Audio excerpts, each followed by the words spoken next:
नमस्कार, मी सारिका आणि छोटीशी आशा या माझ्या चॅनलवर सगळ्यांचे सहर्ष स्वागत आहे। कशा आहात? आशा करते स्वस्त असाल, मस्त असाल, आनंदी असाल आणि हसत असाल। तर कोलगेट स्माइल कुणी विसरायची नाहीये। मला एवढा आनंद होतो ना की तुम्ही जेव्हा कमेंट बॉक्समध्ये कोलगेट स्माइल टाकता त्यावेळी तुम्हालाही तेवढाच आनंद होतो आणि मलाही तेवढाच आनंद होतो। जीवनामध्ये हवंय काय? 1 मिनिटाचा आनंद। माझ्या 5 मिनिटाच्या व्हिडिओमध्ये जर तुमच्या तोंडावर स्माइल राहिली, जर तुमच्या निगेटिव्ह विचारातनं, दुःखातनं बाहेर येऊन तुम्ही जर एक सतत मला स्माइल दिली तर तुमचा ओरा क्लीन होतो, युनिवर्समध्ये स्माइल जाते आणि तुमची दुःख कमी होतात आणि तुम्हाला चांगल्या दिवस यायला मदत होते। त्यामुळे माझा व्हिडिओ बघताना चेहऱ्यावरची स्माइल गेली नाही पाहिजे आणि त्यातून सुद्धा मी जी कोलगेट स्माइल तुम्हाला मागते आणि जो भरभरून तुम्ही प्रतिसाद देता त्यासाठी खूप खूप खूप थँक्यू। दुःख कुणी कुणाला देऊ शकतं। रडवणं फार सोपं आहे पण हसवणं फार अवघड आहे, तीच ही गोष्ट आहे। आणि तुम्ही पण सगळेजण एकमेकाच्या इमोजी बघून मनातल्या मनात असेल नाही तर चेहऱ्यावर एक स्माइल आल्याशिवाय राहत नाही। जे कोलगेट स्माइलच्या इमोजी पाठवतात त्यावेळी जेव्हा दुसरे जण त्यांची कमेंट बघतात त्यावेळी त्यांनाही हसू येतं। म्हणजे एकमेकासहाय्य करू असं झालेलं आपल्या कमेंट बॉक्समध्ये असं घडतं की यानं केलं म्हणून तो हसतो, तो हसतो आणि आपला अख्खा परिवार कमीत कमी 5 ते 10 मिनिटं तरी हसत राहतो। आणि हे सगळ्यात महत्त्वाचं आहे, जो हसतो त्याचं आरोग्य चांगलं राहतं, जो हसतो तो दुःखाला 2 हात करायला सुद्धा हसतमुखानं सामोरं जातो। म्हणूनच छोटीशी आशाचं पहिल्यापासूनच हे ब्रीदवाक्य आहे की हसत राहा। दुसरं ब्रीदवाक्य आपलं काय आहे? कर्म चांगली करा, कष्ट भरपूर करा। ह्या दोन्ही गोष्टी ज्यावेळी आपल्याकडं आहेत, सच्चाईनं पैसा कमवायला विचार करा। त्याच्यासाठी तुम्हाला 24 तास कष्ट करावे लागू दे, नाहीतर अजून 2 दिवस झोपायला न मिळू दे, ते कष्ट असतात। त्यामुळे कष्टाचा पैसा हा शेवटपर्यंत पुरतो, कष्टाचा पैसा हा वाया जात नाही। आता इथं लगेच कमेंट येईल की ताई आम्ही कष्ट खूप करतो पण आम्ही चांगलं वागतो, आम्ही पोथ्या पारायण करतो, आम्ही हे करतो, आम्ही ते करतो, तरी आम्हाला चांगले दिवस येत नाहीत। त्यावेळी सगळ्यांनी लक्षात घ्या, ही कार्मिक बंधनं असतात। तुमची या जन्मीची जर नसतील तर ती मागच्या जन्मीची असतात। ज्यावेळी मी आकाशीचं टॅरो रीडिंग चालू करेल त्यावेळी तुम्हाला या सगळ्या गोष्टी मी सांगेल। अजून एक 10-20 दिवस मला परवानगी नाही आहे गुरूंची की मी ते चालू करेल। जेव्हा चालू करेल तेव्हा सांगेल। पण ही कार्मिक बंधनं असतात, या जन्मीची नाहीतर मागच्या जन्मीची। म्हणून या जन्मी आपण कितीही चांगलं वागून सुखापासून आपण लांब राहतो, नाहीतर आपल्या पत्रिकेमध्ये सुखाची कमतरता असते। म्हणून शुक्रमणी कशासाठी आहे, स्फटिक ब्रेसलेट कशासाठी आहे? याच गोष्टींसाठी आहे की तुमच्या कार्मिक बंधनात रेखी काय आहे। रेखी जेव्हा मी तुम्हाला कशावर करते त्यावेळी तुमची मागची कार्मिक बंधनं सुद्धा माझ्या लक्षात येतात। काय ब्लॉकेजेस आहेत तुम्हाला, या जन्मीचे आहेत, कोणी काही केलेले आहेत का मागच्या जन्मीचे आहेत? त्यामुळं या सगळ्या बंधनातनं मुक्तता होते रेकीद्वारे। तुम्ही रेकीची वस्तू घ्या असं नाही, मी रेकी हिलिंग सुद्धा चालू केलंय। तुम्हाला कुठली आजारपणं आहेत, तुम्हाला कुठला त्रास आहे, तुम्ही निगेटिव्ह विचारात गुंतला, तुम्ही भीतीत गुंतला, तुम्ही मागं केलेल्या पापाबद्दल किंवा एखाद्या विषयाबद्दल गिल्ट फील करताय सारखं, त्यामुळे तुम्ही पुढे जाऊ देत नाहीये, या सगळ्यासाठी रेकी हिलिंग घेणं हे अतिशय गरजेचं आहे। सगळ्यात रामबाण उपाय आहे की रेकी हिलिंग घेणं, आणि तेही आपण लवकरच चालू केलेलं आहे पण जास्त प्रमाणात नाही। मला जेवढं झेपत आहे तेवढंच मी घेत आहे, त्यामुळे तेही आपण चालू करतोय। तर हिलिंग घ्या म्हणजे कार्मिक बंधनातनं मुक्तता होते आणि कष्टाचं चीज होतं। म्हणून या गोष्टी करत राहाव्या। तर चला, आज मी तुमच्यासाठी काय व्हिडिओ केला? सगळ्यांच्या चेहऱ्यावर स्माइल आली का? विचारात गुंतलाय मी काय पाप केलं, मी काय पाप केलं म्हणून? आणि पाप केलं असेल ना तरी सुद्धा 2 दिवसापूर्वीच्या गंगा स्नानाचा व्हिडिओ बघा। त्याच्यानंतर माझे केलेले व्हिडिओ होते म्हणून मला तुम्हाला सांगता आलं नाही, पण खूप खूप खूप धन्यवाद की तुम्हाला सगळ्यांना ते आवडलं आणि त्यापेक्षा ते तुम्ही फील केलं। अगदी सुभद्रताई पवारांसारख्या मोठी व्यक्ती आपल्या ह्याच्यामध्ये आहे तर त्यांनी सुद्धा फील केलं। तर आणि छोट्या सुद्धा आहेत तुम्ही, सविता बुट्टे असतील, गीता असेल, तेलीताई असतील, या सगळ्यांनी ज्यांनी फील केलं, लताताई असतील, तर ह्या खूप छान गोष्टी सगळ्यांनी केलं। पण ही वरची नावं असतात ती माझी पाठ असतात। तुम्ही सगळे माझ्यासाठी सारखेच आहात आणि तुम्ही सगळे माझ्याबरोबर गंगास्थानाला आला होता। तर या गोष्टीमध्ये जावा, एकदा त्या मेडिटेशनमध्ये जावा आणि स्वतःचा ओरा स्वच्छ करा, स्वतःचा आत्मा स्वच्छ करा, स्वतःला माफ करा, दुसऱ्याला माफ करा. बघा आयुष्य किती सुखकर होतं. दुःख येणार आहेत, आडगी माणसं भेटणार आहेत, थर्ड पार्ट्या भेटणार आहेत, सगळं आहे, पण स्वतःचा आत्मा स्वच्छ असणं हे अतिशय गरजेचं आहे. आणि हे करा.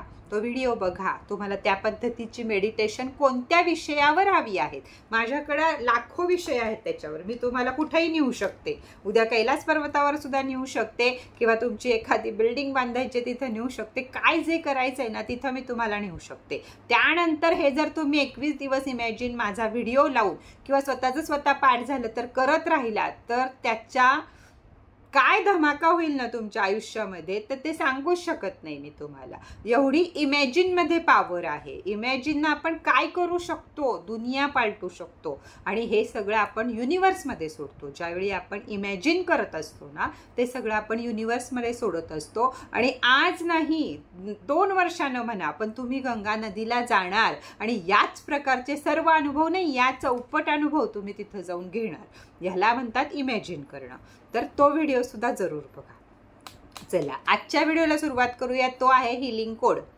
याच ह्याच्यावर आले तर कोणत्या देवाला कोणते एंजल नंबर आहेत किंवा कोणते कोड नंबर आहेत की आपल्याला ओम गम गणपते नमः हा मंत्र आपण म्हणतोय किंवा कुठं लिहितोय त्याखाली पण आपण एक एंजल नंबर लिहू शकतो. आणि त्या मंत्राच्या डबल टिबल चौबल 100 पट पॉवर आपल्याला जास्तीत जास्त मिळतात. तर काय काय नंबर आहेत त्या देवांचे आणि का वापरायचे तर ते त्यांचे नंबर आहेत. म्हणजे एंजलनं दिलेले, युनिवर्सनं दिलेले हे नंबर आहेत, हे या देवांचे आहेत, म्हणून ते डबल काम करतं. बॉटलवर काय आहे आपल्या एंजल नंबर आहेत. त्याच प्रकारे 1 जानेवारीला अजून एका गोष्टीवर तुम्हाला एंजल नंबर मिळणार आहेत. इतका आवडणार आहे ना तुम्हाला ते प्रोडक्ट माझं की बस, तर ते मिळणार आहे. म्हणजे एंजल नंबर ही गोष्टच सगळं अस्तित्व आहे. आईच्या पोटात 9 महिने राहायचं, आल्यावर 1 महिन्याचं, 2 महिन्याचं, 10 महिन्याचं व्हायचं, मेल्यावर पुन्हा पहिला, तिसरा, 10वा, 13वा, 14 करायचं. म्हणजे जन्म ते मृत्यू, आधार कार्डापासून ते पासबुकापर्यंत, ते फोन नंबरपासून फोनच्या कोडपर्यंत कुठंही काही गेलं तरी नंबर शिवाय काही नाही. त्यामुळं वैदिक शास्त्र असू दे, अंकशास्त्र असू दे, हिलिंग शास्त्र असू दे, रेकी शास्त्र, कुठलंही तुम्ही घ्या, तिथं अंकाला पावर असते. म्हणून कोणत्याही देवाच्या जपापुढं जर तुम्ही तो नंबर लावला तर त्याचं 1000 पट गुणा जास्त फळ तुम्हाला मिळतं. तर सगळ्यात पहिल्यांदा सांगते मी हनुमानाचा, जे आपण हनुमान चालिसा वाचतो. हनुमान चालिसा आपल्या घरामध्ये आहे. हनुमान चालिसा चालू करायच्या आधी हनुमंताचा जो आपण जप करतो त्याच्यानंतर हनुमंताचा नंबर आहे 58. त्यामुळं तुम्ही 1 पान वाचून झाल्यावर, 1 ओवी वाचून झाल्यावर जर 58 नंबर म्हटलात किंवा जर तुम्ही जप करत असाल 108 मण्यांचा तुम्ही जप केला तर त्याच्यानंतर 108 मण्यांचा तुम्ही 58 असा जर जप केला तर तिथं तुम्हाला डबल कृपा होते मारुतीरायाची. तर मारुतीरायाचा नंबर काय आहे तर 58 हा त्यांचा हिलिंग कोड आहे. दुसरी सगळ्यात महत्त्वाची माता लक्ष्मीचा तुम्ही कोणताही जप करा, श्रीमचा जप करा किंवा जय माता लक्ष्मीचा जप करा किंवा अजून कोणतेही जे लाखो जप आहेत आपल्या वैदिक शास्त्रामध्ये, कोणताही माता लक्ष्मीचा जप तुम्ही कराल त्यावेळी कोड नंबर सुरुवातीला आणि शेवट म्हणा किंवा तुम्ही काहीतरी त्याच्यावर संख्या ठेवा किंवा सतत म्हणत राहा. 520 सारखाच हा माता लक्ष्मीचा साक्षात नंबर आहे. तो आहे 2918. म्हणायचा पण असाच आहे, 2918 नाही म्हणायचा, 2918. हा जर नंबर आपण म्हणत राहिलो तर त्या देवाची कृपा किंवा त्या जपाचं सामर्थ्य वाढतं. त्याचबरोबर देवांचा देव महादेव महाकाल यांचा नंबर आहे 351. हा नंबर जेव्हा आपण ओम नमः शिवाय, श्री शिवाय जी काही आपण जप करू, त्यांचा महामृत्युंजयाचा जप करू, महादेवांचे सुद्धा अनेक जप आहेत, तर त्यावेळी तुम्ही जर हा कोड वापरला, हिलिंग कोड 351, तर तो जप तप जे काही केलंय त्याची 1000 पट जास्त तुम्हाला पावर मिळते. त्याचबरोबर आहे आपले गणपती बाप्पा. गणपती बाप्पांचा कोणताही जप करा, अथर्वशीर्ष म्हणा किंवा चतुर्थी आहे, या सगळ्या वेळी तुम्ही त्यांचा हिलिंग कोड नंबर वापरू शकता 46429. 46429 हे गणपतीचं कोणतंही काहीही करून झालं तर तुम्ही हा नंबर त्यांचा हिलिंग कोड वापरू शकता. या नंबरद्वारे स्वतः ते देव आपल्याला हील करत असतात, आपल्याला त्या पावर देत असतात. हिलिंग म्हणजे काय, रेकी पावर देत असतात, आपल्याला त्या ऊर्जा देत असतात. त्यामुळं हे कोड वापरायचे असतात. आणि शेवटचा त्यांचा जे आपली सारी संपत्ती सांभाळतात ते म्हणजे कुबेर, त्यांचा कोड नंबर आहे तो आहे 54474559. 54474559 हा कोड नंबर आहे. आता हे कोड नंबर तुम्हाला मी सांगितले की प्रत्येक जपाच्या प्रत्येक काय करत असाल त्यावेळी वापरा. आता मंगळवार असेल तर हनुमानाचा हा कोड नंबर तुम्ही हातावर लिहू शकता, डाव्या हातावर लाल पेननं. त्यांना रंगप्रिय आहे लाल किंवा केशरी म्हणून, तर डाव्या हातावर तो लिहू शकता. स्त्री असो पुरुष असो कुणी असो, डाव्या हातावर पंजा सोडून इकडं कुठं पण तो नंबर तुम्ही लिहू शकता. त्यावेळी मारुतीची पावर तुम्हाला राहते. लक्ष्मीचा कोड नंबर जो सांगितला आहे तुम्हाला तो तुम्ही शुक्रवारी लिहू शकता. हिरव्या पेननं लिहा, निळ्या पेननं लिहा. त्यांना आता पिंक आहे, पण पिंक पेननं आपल्याला काय असेल तर पिंकनं लिहित जा, नसेल तर ब्ल्यू आणि ग्रीन पेननं लिहित जा. सोमवारी नंबर आहे महादेवांचा, तर महादेवांचा नंबर सोमवारचा लिहायचा आहे आपल्याला. 351 हातावर लिहिला तरीही चालेल, त्याचा जप केला तरी चालेल, वहीवर लिहिला तरी चालेल. कुठल्या ना कुठल्यानं तुम्ही त्याची पावर मिळवू शकता. त्याचबरोबर गणपती बाप्पा बुद्धीची देवता आहे, तर बुधवारी त्यांचा नंबर लिहायचा आहे. मंगळवार असू दे पण बुधवारी त्यांचा नंबर लिहायचा आहे, कारण बुद्धीमध्ये वाढ होण्यासाठी, बुध ग्रह मजबूत होण्यासाठी या नंबरची गरज आहे. तर नंबर त्यांचा बुधवारी लिहायचा गणपती बाप्पांचा नंबर आपल्याला हातावर, वहीवर, कशावर तुम्हाला हवाय त्याच्यावर लिहा. आणि शेवटचा नंबर आहे कुबेर महाराजांचा. तो नंबर हातावर नाही लिहायचा तर लॉकरवर चिटकवून ठेवा.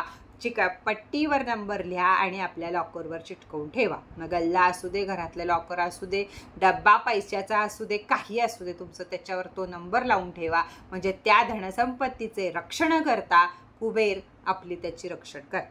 तर कसे वाटले तुम्हाला हे हिलिंग कोड, देवांचे एंजल नंबर, त्याची माहिती हे मला सांगा.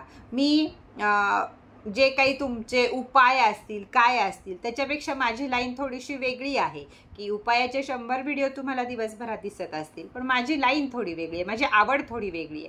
तर या मार्गात सुद्धा यायचा प्रयत्न करा.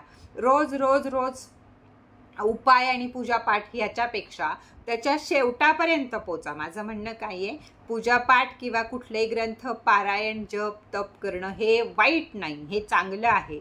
पण आजकालच्या दुनियेमध्ये 2 तास देवापुढं बसला तर कष्ट कधी करणार, कर्म कधी करणार. म्हणून या छोट्या छोट्या गोष्टींना ज्या पुरातन काळापासून चालू आलेल्या आहेत, ज्या बुडून गेलेल्या आहेत, त्या खेचून आणते मी, त्या शोधून आणते मी आणि त्या तुमच्यासमोर सांगते. तर याही गोष्टी जरूर करा. अशाही व्हिडिओला जबरदस्त प्रतिसाद द्या. तर प्लीज या पण गोष्टी तुम्ही बघत चला. म्हणजे तुम्हाला काय असतं सांगते की उपायांचे व्हिडिओ आपण बघतो, माझे पण तुम्ही बघता, तुम्हीच मला हे सांगता म्हणून मी तुम्हाला सांगते की बघता हा हे आता करायचंय म्हणता आणि तो व्हिडिओ विसरून जाता. तो व्हिडिओ तुम्हाला परत सापडायला माझ्यापाशी येता एवढा आळस तुम्हाला असतो की ताई मला त्याची लिंक दे ना, तेवढी पाठवून मला तो व्हिडिओ सापडत नाहीये. मग त्यापेक्षा हे छोटे छोटे करा. म्हणजे तुम्हाला तेवढी आजकालच्या धकाधकीच्या जीवनात खरोखर शक्य नाही आहेत या गोष्टी पारायण करणं, हे करणं. तर इथं करा. ज्या या पद्धतीची माणसं आहेत माझ्यासारखी आहेत, ज्यांना खरोखर रिटायर झाले, ज्यांना वेळ आहे, जे 2 तास देवापुढं बसू शकतात. आजकाल सगळ्यांचे गुडघे गायला आलेले आहेत, कुणी खाली मांडी घालून बसले तर त्याला कमरेचे त्रास होतात. अशा सगळ्या लोकांसाठी देवावर श्रद्धा आहे, भक्ती आहे, पण शरीर साथ देत नाही किंवा वेळ नाही, तर असे छोटे छोटे हिलिंग कोड वगैरे वापरून तुम्ही त्याचं हे घेऊ शकता. तेवढीच पावर त्यामध्ये आहे. देवाच्या प्रत्येक नावामध्ये तेवढीच पावर आहे की जेवढी आपण काय करतो. देव नुसता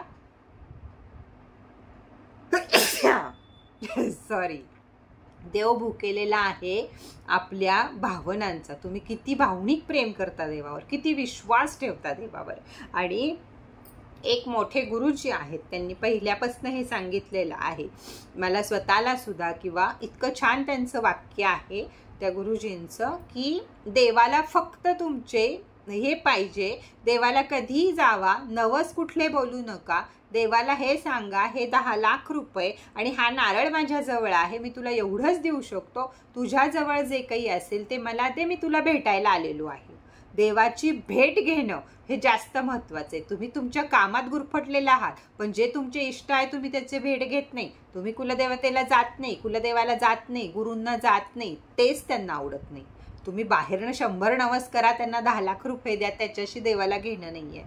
तुमच्यामध्ये काय आहे, तुम्ही त्यांना काय देऊ शकता, यामध्ये हे करा, दान धर्म करा, पण स्वतः जा. ऑनलाईन इकडे पैसे पोचवले, ऑनलाईन तिकडे पैसे पोचवले, त्याला काही महत्त्व नाही आहे.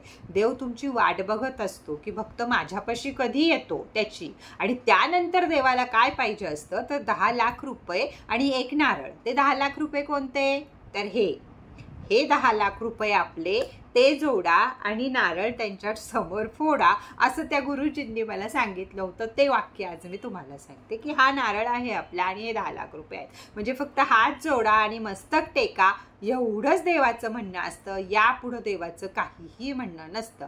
म्हणून ज्यांना कमी वेळात देवांना आकर्षित करून घ्यायचं आहे त्यांनी एंजल नंबरचा, मी अशीच आहे, तर कुणाला या गोष्टीचा राग आला असेल तर खूप खूप सॉरी, पण जे माझे विचार आहेत तेच मी सरळपणे मांडणार. तर धकाधकीच्या जीवनात हे बेस्ट आहे, तर जरूर जरूर करा. तर चला आजचा व्हिडिओ इथेच बास करूया, भरपूर बडबड झाली. तर परत भेटूया नवीन माहिती बरोबर, नवीन व्हिडिओ बरोबर. तोपर्यंत टाटा बाय.